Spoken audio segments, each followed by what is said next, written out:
Hello guys, आज हम करने वाले हैं राजा राव का कांठापुरा। ये वर्क उन्होंने 1929 में लिखा और पब्लिश किया 1938 में।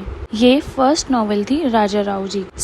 हम स्टार्ट करते हैं कांठापुरा। कांठापुरा एक साउथ इंडियन विलेज है और इस नोवेल का main central theme Gandhi ji का सत्याग्रह मूवमेंट है। ये स्टोरी तब की है जब महात्मा गांधी जी का नेशनलिस्ट मूवमेंट पूरे देश में फैल रहा था और एक छोटे सा गांव कांठापुरा में भी फैल रहा था। ये स्टोरी अचक्का सुनाती है। इस लेडी को गांव में सबके बारे में पता है। बताती है कैसे उस टाइम पर उसने और उसके साथ की जो और औरतें थी उन्होंने सरवाइव किया। अचक्का फ्लैशबैक में जाके ट्रेडिशनली ये स्टोरी सुनाना स्टार्ट करती है। गांव की हिस्ट्री के बारे में, यहाँ के लोगों के बारे में, भगवानों के बारे में, सबके बारे में बताती है। कांठापुरा साउथ वेस्ट में पश्चिमी घाटों की तरफ माउंटेन रेंज में एक गांव है। गांव अचक्का बताती हैं कि इस गांव में बहुत सारे ब्राह्मण्स हैं जो सभी वेल एजुकेटेड हैं। एक बच्चा है मूर्ति, जिसने पढ़ाई लिखाई छोड़ दी और वो महात्मा गांधी का फॉलोवर बन गया है। उसने एक अच्छी वेल्दी फैमिली में मैरिज करने से भी मना कर दिया है। उसके बाद वो गांव के कुम्हार और बुनकरों के बारे में बताती हैं जो बहुत ज़्यादा एग्रीकल्चर की तरफ झुके हुए हैं। बताती हैं परिहा समुदाय यानी अछूतों के बारे में जो टूटी फूटी बेकार सी झोपड़ियों में रहते हैं। गांव के दो बहुत मोस्ट पावरफुल पर्सन्स के बारे में बताती हैं। एक है लंगोट पहनने वाला ब्राह्मण जिसका नाम है भट्ट और दूसरा है एक ऑनेस्ट पर्सन पटेल। एक दिन मूर्ति को एक शिवलिंग मिलता है अपने बैकयार्ड में से, तो उसने उसे स्थापित कर दिया। सारे ब्राह्मण आकर शिवलिंग की पूजा करने लगे। थोड़े दिन बाद गांव में सबसे चंदा इकट्ठा करना शुरू कर दिया मूर्ति ने कि गांव में हरिकथा कराएंगे जयराम आचार नाम के पर्सन से। जयराम आचार एक हरिकथा कराने वाला आदमी है। उन्होंने सोचा कि हम इस हरिकथा में बात करेंगे कि कैसे महात्मा गांधी भारत को आज़ाद कराने के लिए ब्रिटिशर्स से लड़ रहे हैं। वो हरिकथा के नाम पर एक तरह से पॉलिटिकल बातें भी करना चाहते थे सभी गांव वालों से और सबसे। गांव में एक मुस्लिम पुलिस वाला आता है, बड़े खाऊ। इसको रहने के लिए कोई भी जगह नहीं देता, तो ये एक साहिब के पास गया। साहिब एक कॉफ़ी स्टेट चलाने वाला लालची ऑनर था, तो उसने इसे रहने के लिए जगह दे दी। अब मूर्ति गांव वालों को समझा रहा है कि कपड़ा खादी का खुद बनाया करो, विदेशियों से माल मत लो, इससे हमारा देश लॉस में, घाटे में जा रहा है, हम गरीब होते जा रहे हैं, और महात्मा गांधी को फॉलो करो। बट जो लंगोटधारी ब्राह्मण था भट्ट, ये गांधी जी और उनके सभी फॉलोवर्स को गलत मानता था, क्योंकि इसका जो बिजनेस है वो ऐसे ही चलता था। वो लोगों को कर्ज में दबाता था, कर्जा देता था, और इसका मानना था कि फार्मर्स को कभी भी मॉडर्न नहीं बनना चाहिए और ये कास्ट सिस्टम तो बिल्कुल ही जाना ही नहीं चाहिए। ये डिसाइड करता है कि जब मूर्ति गरीब किसानों को इकट्ठा कर रहा है तो मैं भी ब्राह्मणों की एक पार्टी बनाऊंगा। अब भट्ट को मंदिर के पुजारी ने, मूर्ति की माँ ने, उसकी पत्नी ने, सभी ने सपोर्ट किया। मूर्ति डिसाइड कर चुका था कि वो अपनी लाइफ गांधी जी के लिए समर्पित करेगा। तो गांव में एक पैसे वाली विधवा थी रंगम्मा, उसने मूर्ति को सपोर्ट किया। वो अपने पति के बड़े से घर में रहती थी। अब मैसूर से एक स्वामी जी आए जो ब्राह्मणों को सपोर्ट कर रहे थे, और उन्होंने कहा कि ऐसा कौन है ये जो दूसरी कास्ट की बातें कर रहा है या उनसे बात कर रहा है और हमारा धर्म गंदा कर रहा है। मूर्ति की माँ ये देखकर घबरा गई कि अब सबसे पहले उनके बेटे का नाम आएगा और वो फंस जाएगा। स्वामी ने मूर्ति और उसकी पूरी फैमिली को समाज से निकाल दिया, लेकिन मूर्ति अपनी जिद पर अड़ा रहा। नदी के किनारे एक दिन मूर्ति की माँ की डेथ भी हो गई।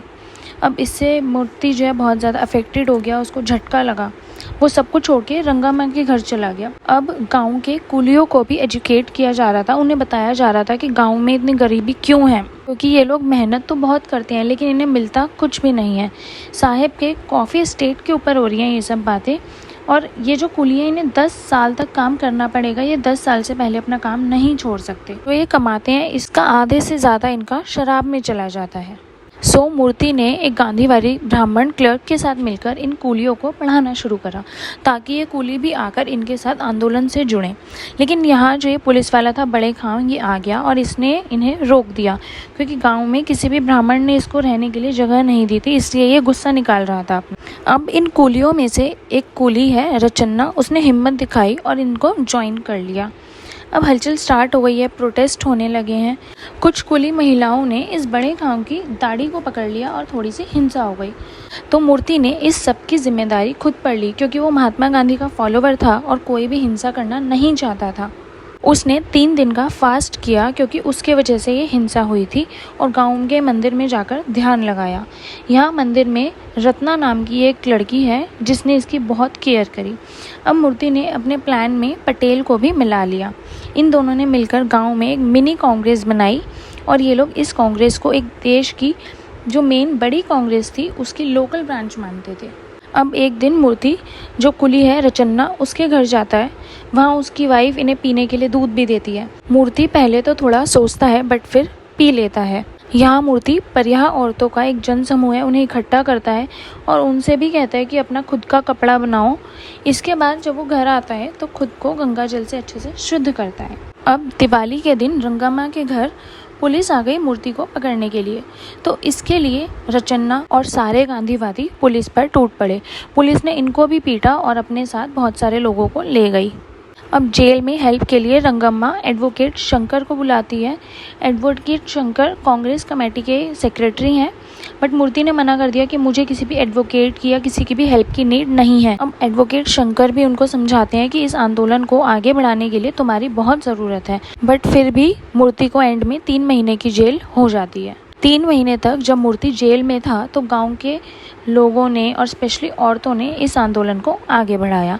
3 महीने बाद जब मूर्ति जेल से आता है तो इसने आते ही आंदोलन की कमान दोबारा संभाल ली। इसने वही अपना खादी खुद बुनो, झूठ नहीं बोलना और हिंसा नहीं करना ये सब मंत्र यूज़ करे। ये गांधी बन चुका था अपने गांव का एक तरह से। गाइज ये वो टाइम चल रहा है जब लोग गांधी जी को फॉलो करते हुए नमक बना रहे थे और तभी एक न्यूज़ आती है कि गांधी जी को अरेस्ट कर लिया गया है। अब 2 दिन बाद बहुत सारे कांठापुरा के लोग इकट्ठा होते हैं, मार्च करते हैं और जो वहाँ की लोकल लिक्वर शॉप थी, शराब की दुकान थी, वहाँ पर जाकर तोड़फोड़ करनी स्टार्ट कर देते हैं। बिकॉज उनके अकॉर्डिंग जो कुली हैं वो अपना सारा पैसा इस शराब की वजह से वेस्ट कर रहे थे। बट यहाँ पर पुलिस आ गई। पुलिस ने लाठीचार्ज करा और आंदोलन के जो लीडर्स थे मेनली मूर्ति को भी अरेस्ट कर लिया। अब रंगम्मा एक सेविका संघ बनाती हैं इस आंदोलन को कंटिन्यू रखने के लिए, बट जैसे ही वो प्रोटेस्ट करते हैं पुलिस उन्हें भी नहीं छोड़ती और रंगम्मा को भी अरेस्ट कर लेती है। अब रत्ना इस आंदोलन की कमान संभालता है। कुछ ही दिनों में मूर्ति भी जेल से छूट जाता है और कांठापुरा के लोग उसे बहुत खुशी से वेलकम करते हैं। उनकी उम्मीदें दोबारा जाग जाती हैं। अब मूर्ति उन्हें कहता है कि आप गांधी जी का don't touch the government campaign और नो टैक्स कैंपेन जो है उसे आगे बढ़ाओ ताकि जो उनका सिविल डिसओबीडियंस मूवमेंट है उसमें कंट्रीब्यूट कर पाओ।